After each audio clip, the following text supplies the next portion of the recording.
Welcome to Cross Connections, Season 2, Cover to Cover, as we read along with you each week and discuss the Bible from Genesis to Revelation. Cover to Cover is hosted by Rick Morley, Elliot Van Hoy, and Natalie Hill. Join us as we discover how these stories connect us to God, to our inner selves, and to one another in a world that tries so hard to disconnect us. Welcome back, folks. We are so excited to have you here today for our second episode on the Psalms. And the reason we're so excited is because today we have a guest with us. Please welcome to the pod, Elaine Sonnenberg Whitelock. Hi. Elaine is our director of music here at St. David's. She's spent many years as our associate director of music and is now our official director of music since our prior person's retirement. And we're so thrilled to have Elaine here to tell us about herself and talk about the Psalms with us. Very excited to be here. So thank you. Yeah. So give us a little of your own background. So I actually grew up in the Lutheran Church in Ohio on a dairy farm. And when I was about 16 years old, my grandmother wanted me to learn to play the organ. And so I've been playing the organ ever since in various locations. I've worked in the Methodist Church, the Lutheran Church, and I've been in the Episcopal Church since 2010. The previous job before this, I was in an Episcopal church. And then I came to St. David's in 2012. Wow. So that's what, 14 years? Did I do that math right? Yes, 14 years in the 14 Episcopal years church. here. Yep. Mm-hmm. Wow. You've seen a lot. Yes, I have. It's been a great place to be. And so the Lutheran Church is fairly similar to the Episcopal Church. Some differences, but we're in full communion with one another. So you learned how to play the organ. Did you know how to play the piano before that? What was your other... So I started playing the piano when I was 4.5, I believe. And then I was, I guess, what you call a band geek. We're all geeks about something. I would never call you that, Elaine. I got very into, I was a clarinetist, and I was studying to be a band director and an oboist for a while. And actually my oboe teacher was the person who introduced me to my first organ teacher. And so I sort of got into this sort of by the side. I went to the University of Akron to become a marching band director. And about 2 years in, I was at a Lutheran church there, and it suddenly occurred to me that I could do this as my full-time career. And I just fell in love with church music, with working with choirs. I love working with all the people. And so I totally changed career directions and wound up in the choral field and love it. From marching band director Yeah. to church choir director. That Exactly. is quite a... It was definitely a 360. There's music involved. Yes. I grew up singing in choirs all my life, and both my parents were choral musicians. So the processions from the back door to the front of the church are kind of boring to you. Like, we should jazz it up a little bit. Should the verger be like the carrying the Virgin step time? Historically vergers used to hit people, so well, that's true. Get them out of the way. But I think we don't need to have that back. I think we should lean into her experience and jazz up. Maybe for the bishop this weekend. There you go. I think we should make a surprise. Really exciting procession. Make it really, Well, when you all listen to this episode, which will be, the Wednesday after, you'll already know what you'll we've know done. Whether or not we jazzed it up for the bishop for Pentecost. Well, we are adding a bagpiper for the confirmation procession. So That's there right. you We go. do have a bagpiper every year. Were you the one who would direct the band to take on different formations and do the outline of the state and whatnot? Wow. Yeah. Okay. I did a little bit of that in high school and the beginning of my college experience. Amazing. So So is that how we many ended up years with the great ago. choreography for the music camp and the No. Broadway review? That's Kathy Wagner. Okay, Kathy. Thank you, Kathy. Yes. I think we need to up our game, though. I think we need to lean into Elaine's gifts. Is this a notion, or do you have a stake in this? It's closer to steak at this point. Let us know when it moves to Boulder.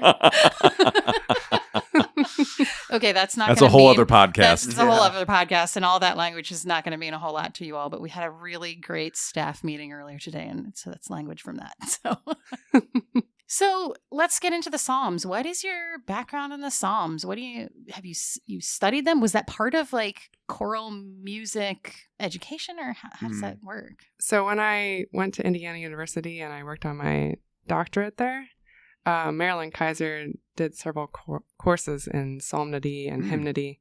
So I've studied a lot of it from that vantage point. I also, in various churches that I worked in, we've sung the Psalms sometimes. In other churches, we haven't. It's all been spoken. Of course, when our choirs do choral residencies in Europe, we sing full Anglican chant for all of the evensongs there and for all the evensongs that we have here at St. David's. Wow. Okay. Yeah, I've had a lot of variety of experience with songs. In the Lutheran Church, a lot of psalms are sung to hymnody. They're metrical psalms that are set to hymns. And then we started singing the psalms again here at St. David's on feast days. And the way that I've started it out is we are singing what we call simplified Anglican chant with refrain that the congregation joins in on. And it's usually a very well-known hymn tune that the refrain is set to, so that they sing every couple of verses the antiphon after the 2 verses that the choir sings. And I thought that was a good way to sort of introduce it to our congregation, since we haven't done a lot of psalm singing. Double Anglican chant right off the bat might be a little bit much. So yeah. can I'm going to say something, and this is, I think, going to be my role on the podcast today. I was telling Elaine before you walked into the room, Rick, Natalie, you might have been here, I am going to have to play the role of absolute ignoramus when it comes to psalms and music. Just right now? Just now. This is- Never, yeah. But I'm not in alerting any you other now. way. Oh, Yeah, I thought that was your whole vibe. All of the other times it was intentional. This is unintentional. This is now intentionally admitted. So maybe for the listeners who, like myself, have no background in music, like I mean, truly, I have no background in music, and I was not raised in the Episcopal Church, and so I don't have a strong background in singing lots of hymns and kind of just intuitively knowing about them through experience. So I'm going to ask Elaine, you just used for me, someone that is completely ignorant, so many words that I have no idea. recognition of. I mean, even down to, I mean, I know what the word hymnody means, but you were talking about like hymnody versus psalmody. You were saying there's like certain ones where I think the word you used was metrical, and then antiphon and Anglican chanting. I'm like, what? So we need to unpack all I mean, of this. all there's of a lot to this. unpack all there, of this. yeah. I'm like, what is? I feel like I'm in a world of Alice in Wonderland. I've gone down the rabbit hole here. I mean, even as a choir singer, there's a few words that I'm not 100%, like, it's like, oh yeah, that I've done that, but I don't necessarily have I don't always have all of the language, because I didn't grow up in a tradition that sang the Psalms. I have only really learned singing the Psalms since I've been an Episcopalian, since about 2016, I think. So, and that is, so it's still sort of new to me too. So maybe first question, to not just throw all this at you, is psalmody versus hymnody. Give me a breakdown here. Very good question. So I think, if I'm remembering correctly, in the very early church, all the songs would have been sung, but hymnody didn't exist yet. So we don't have any written out music of what we think that would have sounded like. But some of the earliest psalms that were sung to plain song psalter, which is just you recite a tone for a while and then it changes pitch for just a little bit at the end, and it's all one line of music. Okay. So it's not harmonized in any way. So I'm going to even try and understand what you're saying. Yeah. You're telling me there isn't like bass, tenor, alto For the plain song. for the yes. plain song. Yes. Right. So Got something it. like, Got it. happy are those who do not follow the advice of the wicked. Yes. Exactly. Yes. Yes. Oh, perfect. That's actually Brilliant. very helpful. That is a Yes. very helpful demonstration. But and then you have a mighty fortress is our God, where like each You're going all syllable around. has Right. its own Ah. note and tune, whereas a mighty fortress is our God would be chanting. Wow, that is an extremely helpful distinction. And a Alright. lot of that came about during the post-Reformation in the Lutheran Church. So a lot of that hymnody started there. With Luther, who was a With famous Martin Luther. hymn writer. Mhm. Yeah. Not all of it, Right. but a lot of it. I wonder So- if he had some insults for the singers. Though. Yeah, right.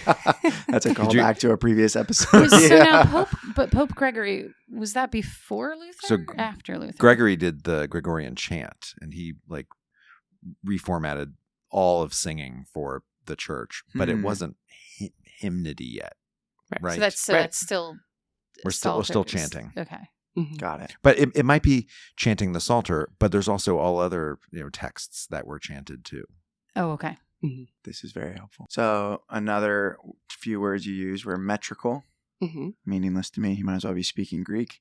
Now I know what it's like to talk about Hebrew and Greek to people. I'm like, You're like, what is you, going like on? literally put this into dummy language. Well, I mean, musical. It is. It's a whole other language. Mhm.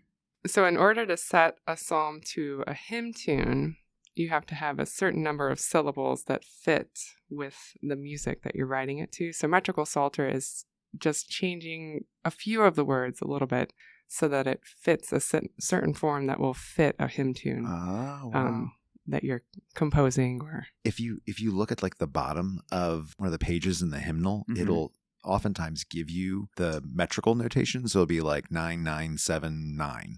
So 9 syllables in the first part of the stanza, 9 in the second, Mm. 7 in the third, whatever. And then so you go and look for a tune that fits Those that number of words. symbols. Right. Yeah, And so yeah. then you could then change hymn tunes. You could sing the same Yes. words with a different tune because right. it has the same metrical notation. So you the could same make it number of- sound completely different with the same Right. lyrics. There's a really cool book. I'm going to blank on its name right now, but it actually plays with the hymn tunes, and so you can start singing Advent hymns to Christmas tunes. Oh, wow. So like you're already starting to sing the Christmas stuff, but it's not about Christmas. It's Mm. about Advent. Then you can start doing things like that. Which I could see how that would be helpful because people know certain tunes. Mhm. So then even if it's new words, they're going to be able to sing it more easily. Mhm. Interesting. What Mhm. also I find, and I don't know if you find this yourself, Elaine, but when you take a familiar text or a familiar tune and then you mix them up to, even if you've got two familiar tunes and two familiar texts, when you swap them, you just hear the text Mm. differently. Mm. You interact with it differently just because it's not set to the same thing it's always set to. So Mhm. The book I was thinking of was Earth and All Stars. What a name. But what's the name of a it's hymn? one of the hymns, right? And I'm trying to find who the author is. Do you know hymns, like the number, like off the top of your head? So that one, I don't know the number, but a lot of them, yes. Yeah. Oh, wow. Give me a percentage. You think you know like 75%? Probably at least half. I would Wow. know. That's amazing. Herbert Especially Brooker. because you've been through a couple of different denominations and the hymnals Has are changed. completely Yeah, different. Right. Mhm. Yeah. What was that like? I don't know if Natalie had another question, but I'm just going based off what we're talking about right now. What was that like coming to the Episcopal Church? And I mean, there must have been a learning curve. How did that look for you? So the Episcopal Church was very similar to the Lutheran Church that I grew up in. We sang the Sanctus, we sang the Fraction Anthem, we sang the Gloria. I think we actually sang more parts of the service. So it was very similar, follows the lectionary. I didn't really feel a lot Right. different, but I will say that prior to joining the Episcopal Church, I worked at a Methodist church that didn't follow the lectionary. Mm. The sermon could be anywhere in the middle of a service. It could be at the end. Mm-hmm. It could be at the very beginning. So that was probably the most eye-opening experience for me, something new to sort of look at. And I'm glad I had that experience Yeah. also because it's allowed me to sort of look at the liturgy in all different Right. ways. Yeah, You know, there are what these, it looks like when there isn't lectionary Mhm. that they follow. there are these traditions that are very like tied to liturgy, like us, like Mhm. Lutherans, like Roman Catholics, like the Coptic Orthodox, and then there are traditions that are less tied, and they Mm. sort of have their own flow. And Methodists or Presbyterians or Baptists or something Yeah. like that can sort of do their own thing. Right. Mhm. There's more variation. More variation. Yeah. I remember my first Sunday there, we talked about the Three Kings on the first Sunday of Advent. Whoa. And I had grown up in the Lutheran Church, and I thought, okay, so what are we going to talk about in Epiphany? Yeah, right. And they went, Epipha what? I will say, and this doesn't have anything to do with Psalms, I do love the Methodist hymnal, though. It's I'm great. still It getting is. used to the Episcopal hymnal. It is a superior It hymnal. is great. I just- Wow. It is. Superior than the Episcopal one? Yeah, definitely. There's a lot of Oh, great see, hymns you in know, there. Frank used to say that too. That's a couple different. Wow. Rectors. I feel embarrassed now. I feel embarrassed to be Why? an Episcopalian. No, nothing to be This is embarrassed news to about. me. This is shocking. This is a shocking with revelation. Our lame hymnal. Yeah. Is that what I'm just going to be carrying this around all day. I don't think it's lame. I just It's find not. that It's most not. of the tunes are harder for congregations to sing. They're not as intuitive. I don't know if they're not as repetitive or not. And I think we have some of John and Charles Wesley's. I don't think we have all of it, though. We are in missing our- some of them. We're Yeah. missing some. And the Wesleys were such good. Mhm. They were such Mhm. good Anglicans. writers. They were And such And they were good such good Anglicans. That's right. They did not Yes. set out to start a new religion. Right. Right. Not just like Jesus. Buried in Westminster Abbey. We at St. David's tend to recite just in speaking most of our psalms, Mhm. right? But you just had said we're transitioning a little bit more forcefully on feast days to doing this form of singing the psalms that is Mhm. not metrical, right? Correct. Okay. So I had talked about plain song psalter, Mhm. which is just one line of melody that someone sings, or an entire choir can sing one line. And then transitioning into Anglican chant is where it's sung in 4 parts, and it's a little bit more elaborate at the end of it. So 4 parts, again, music, Mhm. ignoramus, are just, we were talking about bass, tenor, alto, and soprano. soprano. Mhm. Got it. Yep. And those can be single chant, which is where you recite for a while and you sing a series of notes. They can be double chant, where you sing for a while, sing a series of notes, and then have a second part of the chant where you sing for a while and sing a series of notes. And there's also triple chants and Oh my quadruple chants, which You've we lost rarely me. do. There's going to be a quiz Yes, later. I know, right? Elliot. Like furiously scribbling notes here. I'm like, I know how to sing the stuff that my music director puts in front of me, but I wouldn't know if it was single. I might Right. know after this podcast. Yeah. Right. What we're doing right now is what we call simplified Anglican chant, which is just where you recite one note and then they move to one note. Wow. So So there's only you've 2 notes you've involved. dumbed it down for us ignorant people as much as possible, basically. I hate to say Well- dumbed it down, like that's a bad way to put it, but It's sort of simplified. a good way to start. Yeah. That's a good Um, entry point. It's Right. a good entry point, and then it's also easier for the choir if you're, like, for example, we had a feast day this past week, Mm. and then we have Pentecost this Sunday and then Trinity, so it's just easier to learn the Psalms more quickly Right. if they're not incredibly elaborate. And then the other good nice thing about it is the gentleman who wrote this hymn tune psalter that we're using is Carl Dahl. He's a great hymn writer also, and he wrote what we call antiphons, which is a single line of text that's repeated in between various psalms, and it can be spoken, but in this case he sets it to a hymn tune, and so the congregation sings it at the beginning and then after a certain number of psalms and then after another certain number of psalms.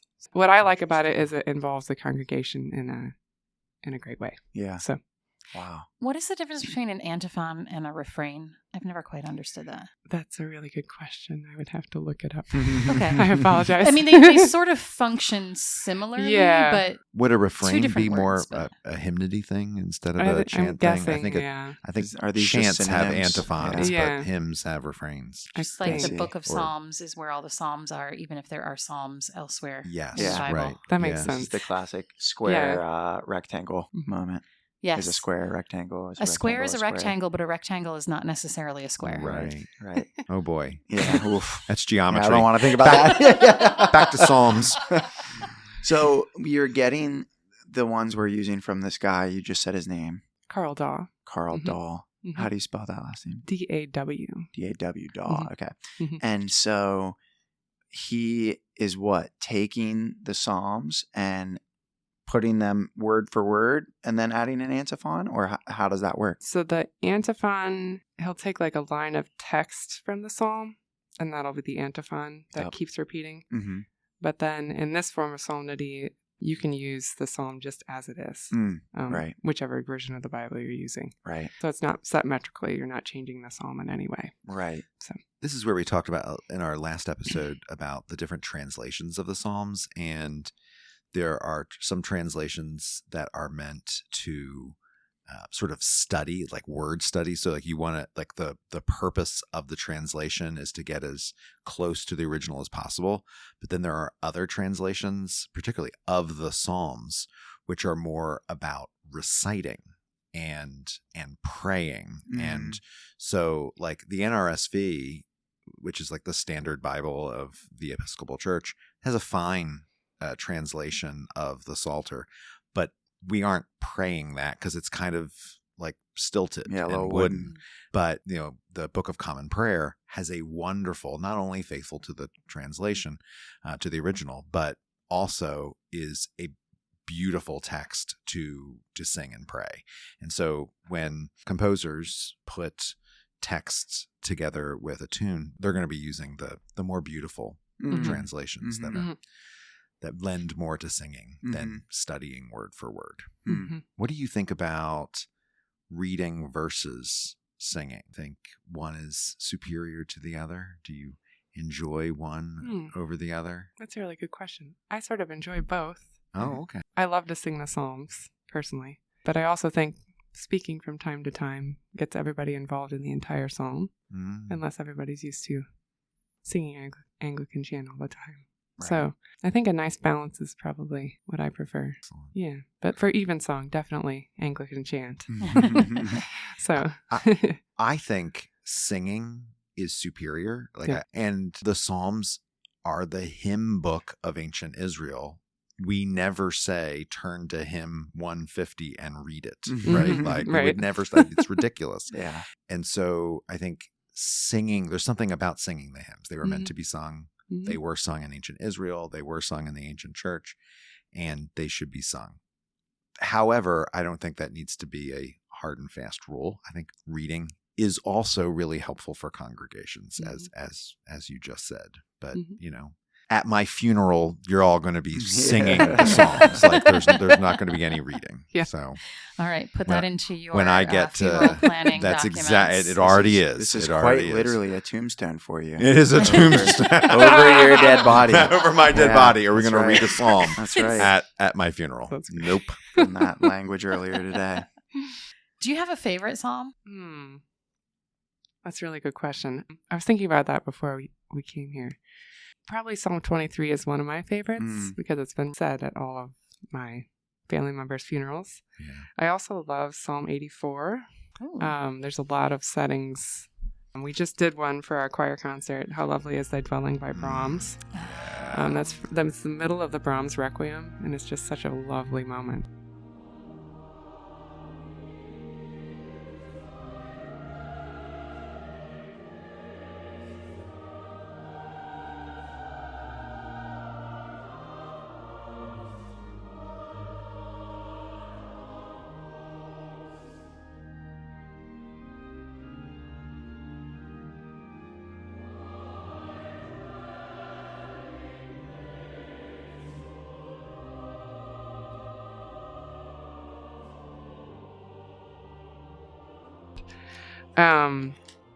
And then the one for Easter I love, Psalm 98. There's a lot of great settings of that for children's choirs and for adult choirs that we use. And as I'm talking about this, I meant to mention that Psalms have given us some of the great anthems that we use in our choir library. For example, on Easter and for Christmas, often we replace the psalm with an anthem setting that our choirs sing. And it's been a great resource for composers over the centuries to use psalms and requiems as individual anthems. That's fascinating. Yeah, which makes sense. I mean, that's what they are. They're songs. They're meant to be. They're meant to be sung, and so it makes a lot of sense that composers would turn to them. It's interesting that when you went through your favorite psalms, you went through some of them that have great settings, great musical settings. Yeah. Because the psalm's good, but the setting's good, right? Yeah. I know very few people that I would sit around a table talking to, like, what's your favorite psalm? And they would say, oh, this one has a good setting. Like this, it's such like a musical answer. And I love it. But you also said Psalm 23 because you've been to so many family funerals that have used that. And so there are also those psalms that have like we have personal connections to.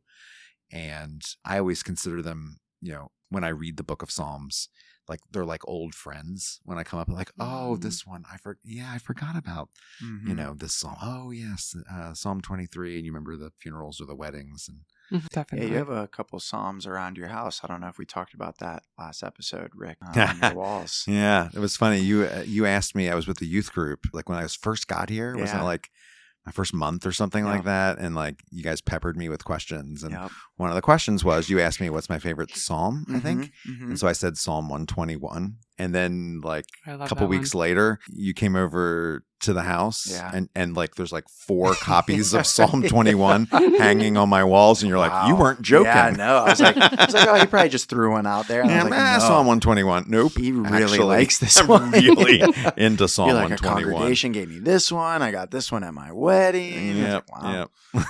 Wow. Oh, yeah. I lift up my eyes to the hills. I I know love that that one. tune. Yep. Yeah. Yep. You know that. Well, it's, no, it's a right. good setting. See, but it's a good setting. It's a good setting. So that's the thing. Yeah. I'm not sure if I would have. Yeah, I know it because I know I've sung it before. Yeah. Do you like the Mendelssohn? That Oh, is yeah. We'll have to do that. It's an sometime. old friend. Yeah. Is the Mendelssohn probably the one that I know, or is there? I think so. Okay. So I'm thinking, Elaine, not to put you on the spot before the episode. I was like, oh, you don't have to answer too many theological questions. So feel free to answer as you see fit. But I'm curious what your thoughts are on, we were asking about your favorite Psalms and you were thinking about the settings and the music. And we were talking about this question of reading the Psalms versus singing them. And I'm just curious what you think the Psalms kind of tell us about our faith, about God. Maybe how have they affected your faith or your view of God and this connection of these sacred texts to music? That is a really good question. Yeah. It's a big one. So, That is a big question. And I know I didn't give it to you before the podcast. So you No, didn't it's have, all good. Let me make sure the listeners understand you had no time to reflect on this question. That, or I'll just trim it down if she needs some time. Yeah. I think if I was to go back to Psalm 23, I think what Rick was saying, that it being something that I've heard at so many family funerals, it sort of becomes embedded within your being. And it sort of made me think about my own death in a different way. Mhm. Also, Psalm 84 is a very similar type of text. And so it's giving me a great sense of peace every time I hear it at a funeral or every time I play it. Yeah. Because I can hear the words in my head as I'm playing whichever hymn. There's a lot of hymns that are based on Psalm 23. I can hear the text in my head. Yeah. So it's sort of a reassuring, grounding type of feeling when I hear that psalm and others. So, yeah. That's awesome. That totally makes sense. I think the Psalms, some people find the Psalms hard to connect to. Mm. They're parts of Scripture that require work. Mm-hmm. Like the story of Jacob or the story of Joseph or the, story of the Exodus. Like they're stories and like, they delight and they're funny and they're weird and you can like get a message out kind of easily. Like, what was Jacob going through or what was Joseph going through? And you can kind of like interact with them very quickly in a group setting as an individual. The Psalms, because each one is so different, and their poetry and their metaphor. And, you read a random psalm, not like 23 or 84, which are more well known, but you get one that you're not as familiar with.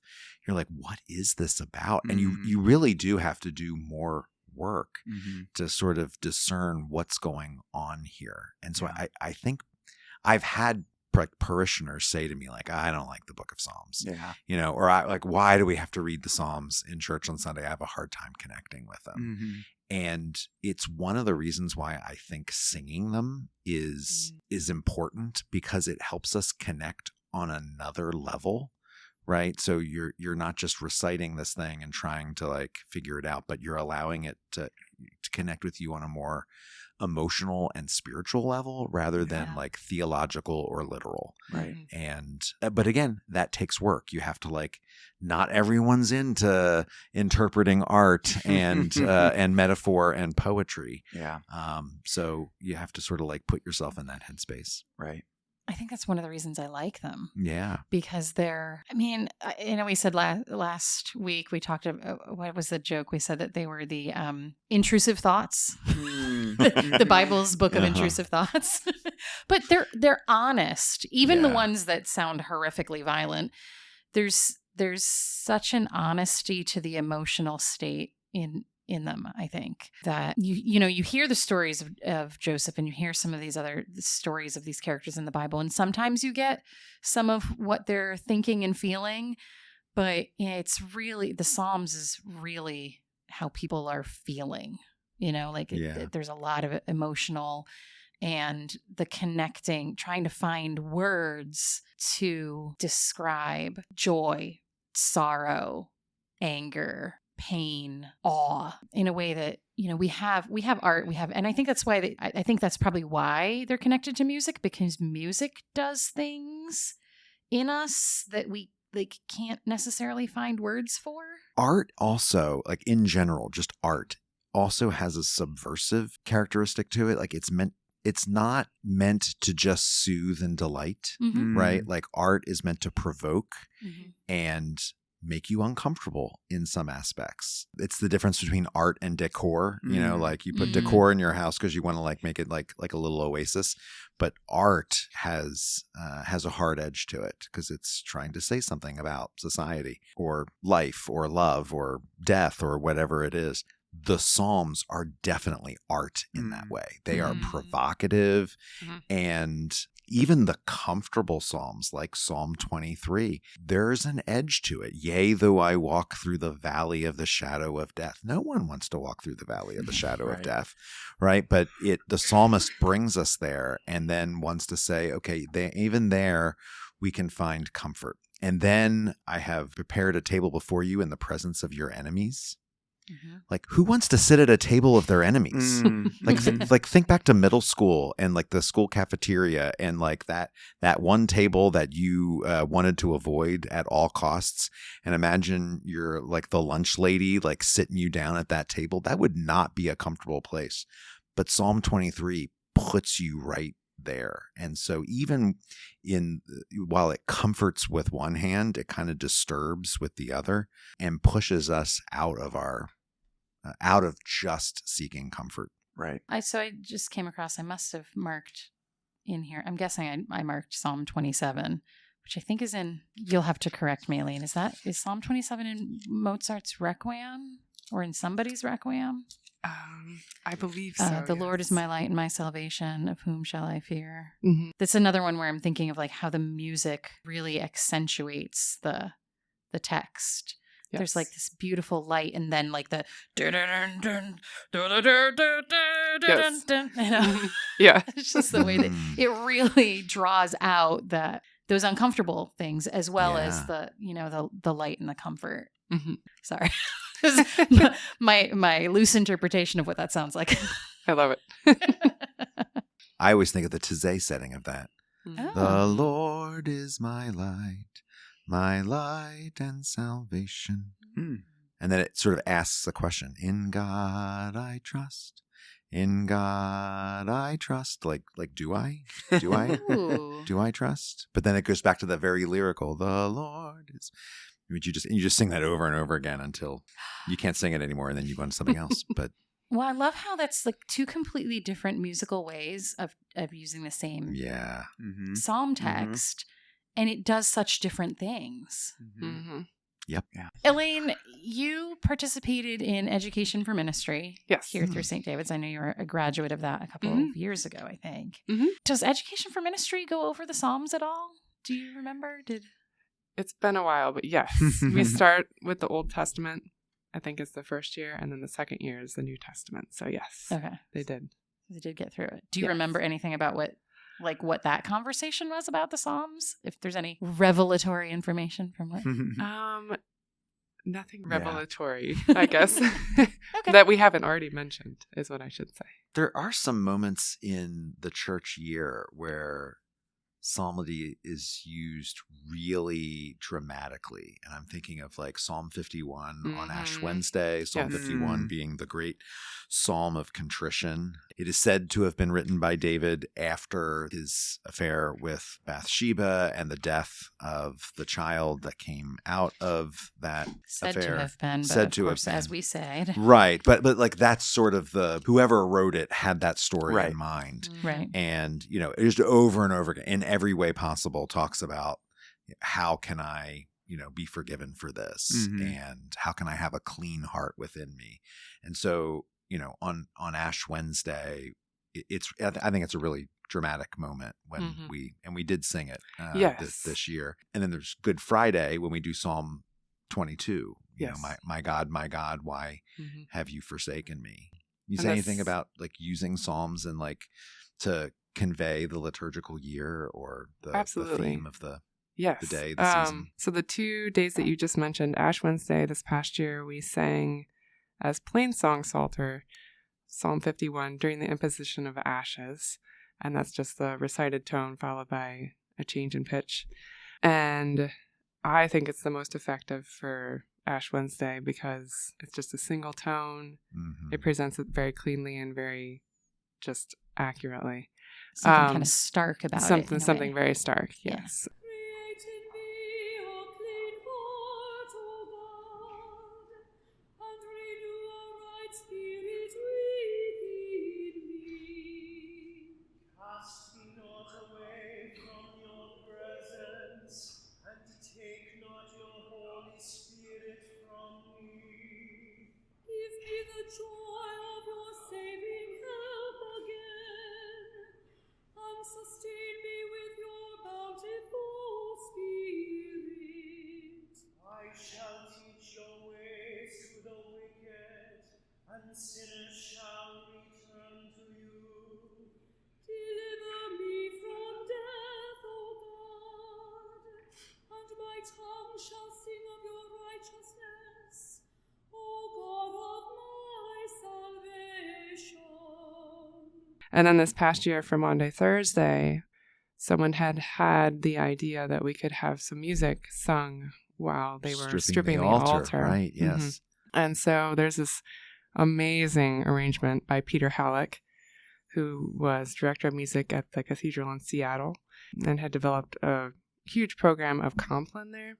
So he has a very that's super famous. ethereal aesthetic. It's very dramatic setting of Psalm 22, and we sing that at the end of Maundy Thursday this year.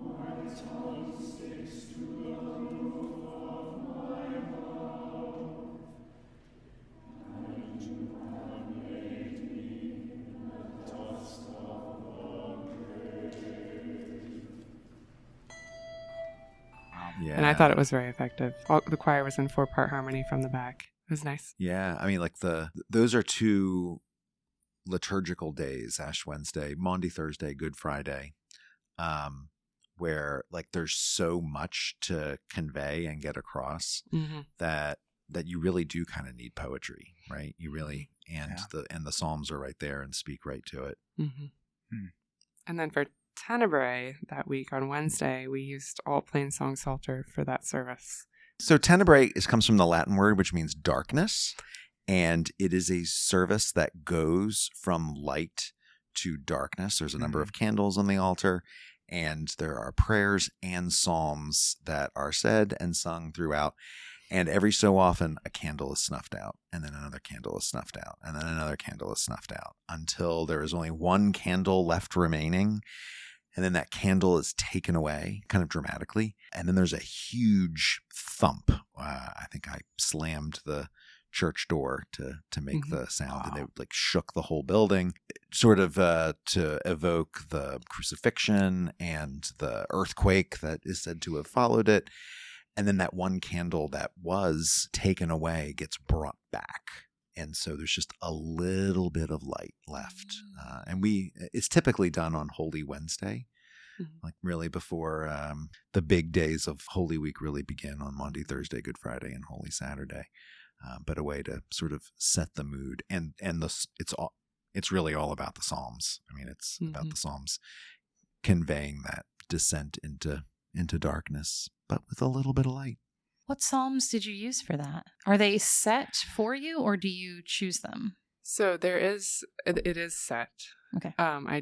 The one I can remember is it does end with Psalm 51. Yeah. Correct. And it's customary to have it plain song chant for the first verse and then monotone for the second, and to keep alternating like that for that psalm, for that service. So I would need to look up the other psalms that we had, but yeah, there's a lot. So yeah, because that's a fairly new service for us here at St. David's. I remember attending one. I think it was only once when I was a kid, and I remember it had a huge impact on me because it was, I mean, I was probably a teenager and into like moody things anyways, but it's super angsty. It's an angsty it's service. A very angsty service. Yeah, and yeah. but it really gets you into that Holy Week space. So I found out the colloquial name, I guess you could say, the name the Wednesday and Holy Week is also known by Spy Wednesday. Yeah, Spy Wednesday. I didn't know that until this year, actually. I had never been in a church that celebrated Spy Wednesday. I suppose St. David's doesn't celebrate Spy Wednesday. So, but I don't know. I'm actually asking this as a question because my question is there any connection to Spy Wednesday from Tenebrae? Is there any? No, there's no connection nothing. at all. Okay. No, Because Spy Wednesday maybe not celebrates, commemorates Judas as the spy that betrayed Jesus. And this was all news to me this year. Someone that's been through seminary, has worked in churches. I was like, I've never heard someone say so spy. much to learn, Elliot. There's so much. We all do. Rick. Not Don't you forget it. See, the thing is, as we've discussed here before, not every tradition of the Christian church comes straight out of the Bible. Yeah. We've added some things along the way. Yeah. I mean, inspired by, but Yes. Yeah. In the parish I served in New Jersey, we always had a service of Eucharist on Wednesdays. Mm. And so Holy Wednesday, there was a service of Eucharist, and the lessons are Judas. And so we would always talk about Spy Wednesday. Right. But if you don't have that, you don't. Right. No one's waking up going, it's Spy Wednesday. Yeah. Right, exactly. Exactly. I definitely, that's a fairly new piece of information for me as well. It wasn't this year, but I can't pinpoint exactly what year it was, but sometime within the last 5 to 10 years was the first time I heard that too. I've never heard of Spy Wednesday until now. See? So there you go. Good. She was today All years right. old when she learned. Yeah, Rick, make fun of her too. Dr. Elaine. The doctor. So Still learning. Rick can't answer, but does anyone know if Tuesday has a name? Because now when I learned about Wednesday, I was like, well, shoot, I got to look up the other days. To my knowledge, Monday and Tuesday don't, but my knowledge could be wrong. I don't think Saturday's got a special name either. Elliot's looking like We celebrate, we do the Easter Vigil on Saturday evening, but Holy Saturday is just Holy Saturday to my knowledge. All right. So, Elliot, lay it on us. You What ready? is You what ready did for Tuesday? ChatGPT give You don't know, Rick? I have no idea. No. Elaine? Now, did you double confirm this, or is this just No, Google's I've AI already telling looked you? this up. I've already looked this up. I actually, as I asked it, I had that moment where you know something and it completely leaves your brain. I was like, oh, shoot, I can't even remember what it is anymore. But I remembered looking this up. This happened during Holy Week. When I was at Lankenau Hospital, we were talking about Holy Week and someone was asking questions about it. And I actually heard from someone in another tradition them talk about Tuesday and Wednesday with these other names. And I was like, what in the world are you talking about? So I'm super And so curious. Tuesday is Fig Tuesday. It commemorates the day that Jesus cursed a fig tree Oh. as he's coming into Jerusalem. Yeah. So I thought so that was does really interesting. Do Monday and Saturday have alternate names as well Big then? Tuesday. I Palm think Holy Sunday? Saturday, I looked this up. I can't remember off the top of my head. I'll have to just Google it, honestly. I think when I looked it up, they don't. It was just Holy Monday, Holy Saturday. Am I gonna have to do like social media posts? We are going to teach need a Fig everybody Tuesday this? social media post. Well, I have a fig tree in my Okay. yard. I could, Yeah, I'm not seeing much. It sounds like sometimes people will celebrate the fig thing on Monday, and they'll call it Fig Monday, I guess. Yeah. Hard to say. I'm not seeing much. Wow. Great Monday. See, in the Orthodox celebrate Fig on Monday, and then the Roman Catholic tradition Seriously? is on You being Tuesday. serious? No, I'm not. Okay. But I'm just coming up with reasons Wait. to explain this because that Wait, I think would you're be right. I think no you're way. right. Because we have different dates for Easter, so I'm like, why not? if you go to Wikipedia as a reliable source, which I will say, as much as it was castigated in my school experience, Wikipedia is fairly reliable. Yeah, it is. Better than Google AI for now. Yeah, it is. It is actually saying what you said, Natalie. Oh my gosh, I love it when Eastern something Orthodox I just Church go. this day commemorates the withering of the fruitless fig tree, a symbol of judgment. Wow. Also related to music, sorry to completely detract from our music discussion, the hymns on this day also recall Joseph in the Eastern Orthodox tradition, whose innocent suffering at the hand of his brethren and false accusation are a foreshadowing of the passion. Oh, interesting. The more you know. Fun Okay. facts on the pod. We all learn things on this podcast. Yeah, including that Natalie pulls things out of nowhere, and it turns Nowhere. out to be right. Divinely Wow. inspired. It's like, Wow. well, okay. I do have, so when Thomas came, I asked him to do a speed round of just fun fact type questions, and these fun facts are making me think about that.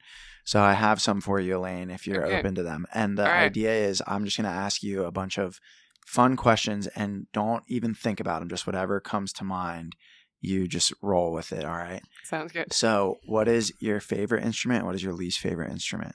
Oh boy. Well, if I really am truthful, my Mhm. favorite instrument is probably the organ. Okay. And the Mm. first instrument that came to my mind was bagpipes, which I'm embarrassed to say Aw. as my least favorite. Cancel them from confirmation. Oh. No. Wow.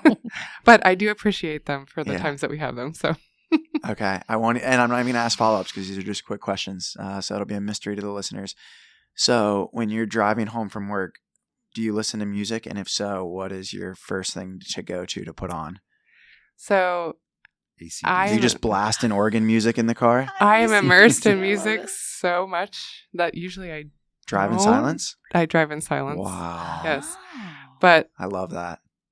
back when I wasn't quite so immersed in music, I was a huge country music. Wow. Okay. I never saw Do you it have a coming. Okay. favorite? I know we didn't say follow-ups, but Brooks now and I- Dunn. I've been to a Keith Urban concert. Oh, that was my first concert. Yeah. No kidding. Really? That's amazing. I was waiting for you to say like AC/DC or Metallica Yeah, yeah. or something. I know, Yeah. right? Guns N' Roses. Metal.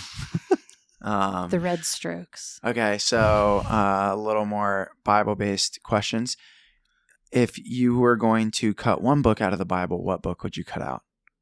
Ooh, Oh, yeah. This question. really tricky. Yeah. Job? I don't know. No. Job. Oh, boy. Ooh. It's a No, long probably one. not. It's a long one, to be fair. Job, I is don't- that the answer? I think so. Is Yeah. that your final answer? Yeah, final answer. Final answer. Well, it doesn't Locking have to be in. your final answer. I've already Locking it changed in. my mind on a couple of What is your favorite book of the Bible?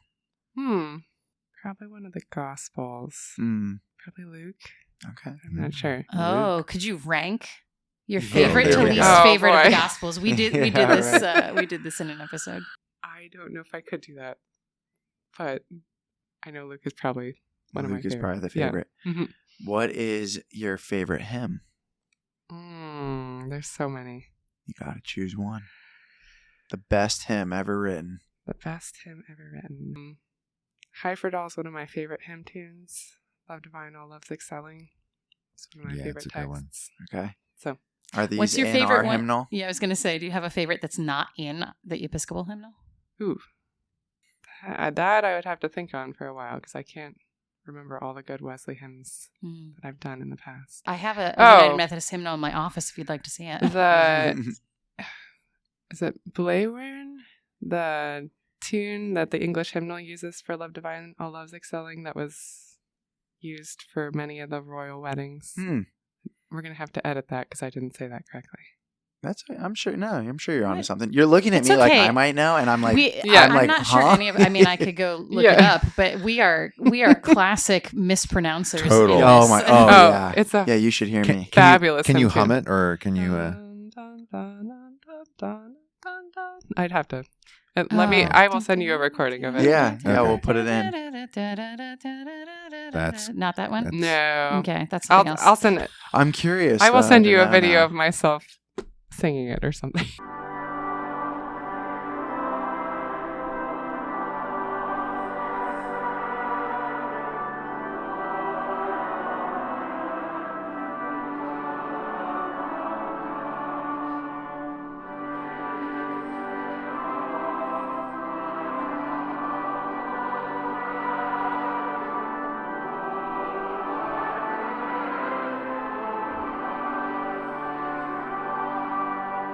So yeah, send me. I'll put a clip in or something. I'm already Yeah. thinking about trying to clip things out of Yeah. Maundy Thursday and Yeah. Ash Wednesday. Fantastic. Yeah. So Might be a maybe little bit too much work for getting this out for next week, but we'll see. this will be my last one, and maybe my colleagues will have some questions for you. But what is your favorite thing to do that isn't music related or church related? To spend time with my daughter and Mhm. husband. So Nice. Spend time. Beautiful. Do you have specific Good answer. traditional things you enjoy doing together right now?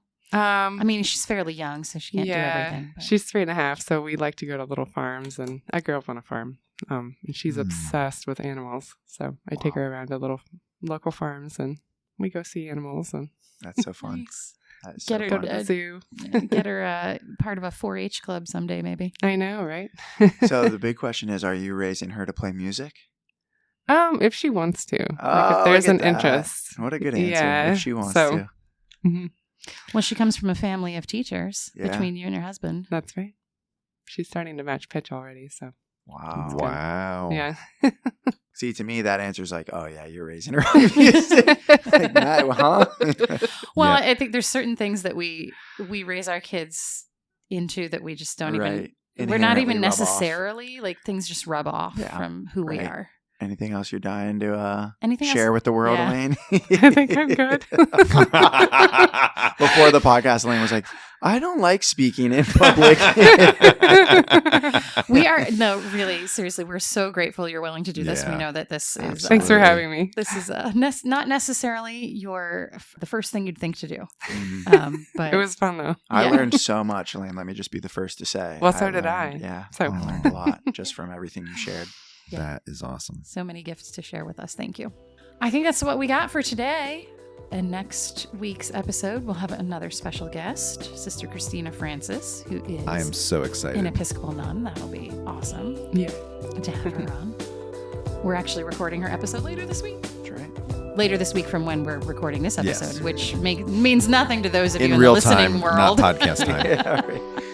All right. Well, thank you so much, Elaine, for being here. And everybody else, we'll see you next week. Thank you.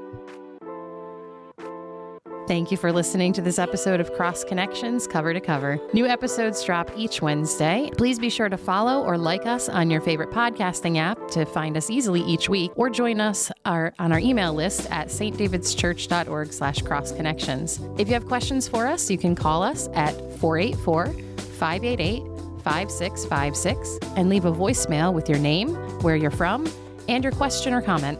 Please note, we may use your recorded voice in an upcoming episode of Cross Connections. If you like what you hear, we'd love if you would share this with your friends and rate us in Spotify and Apple Podcasts or whatever other app you're using so people can find us as well. Don't forget to visit our show notes for the year's reading list and any other resource links we've mentioned. Cross Connections is a ministry of St. David's Episcopal Church in Wayne, Pennsylvania. Season 2 Cover to Cover is hosted by Rick Morley. Elliot Van Hoy. and Natalie Hill. Logo graphic design and podcast production by Natalie Hill. Stock media music provided by Marscott and Mood Mode Pond 5. You're welcome to learn more about all of St. David's worship and ministries at stdavidschurch.org.